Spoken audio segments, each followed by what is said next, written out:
চোরের উপর বাটপারি, তাও আবার ত্রিপুরা ট্রাফিক পুলিশের সঙ্গে। ট্রাফিক পুলিশের সিসিটিভিকে চকমা দিতে নাম্বার প্লেটে ব্ল্যাক টেপ লাগিয়ে ঘুরে বেড়াচ্ছে কিছু যুবক। এমনটাই ঘটনা রাজধানীর উত্তর গেট সংলগ্ন এলাকায়। ট্রাফিক দপ্তর থেকে এক স্লোগানের মধ্য দিয়ে জনসাধারণকে সচেতন করতে বদ্ধপরিকর। সেভ ড্রাইভ সেভ লাইফ, পথ নিরাপত্তার জন্য এই নির্দেশ জনস্বার্থে প্রচারিত।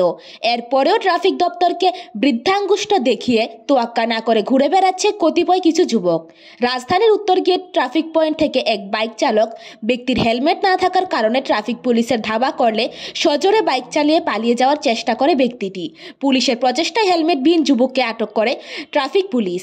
এ বিষয়ে বিস্তারিত জানান এক ট্রাফিক পুলিশ। Bureau report, জনদর্পণ।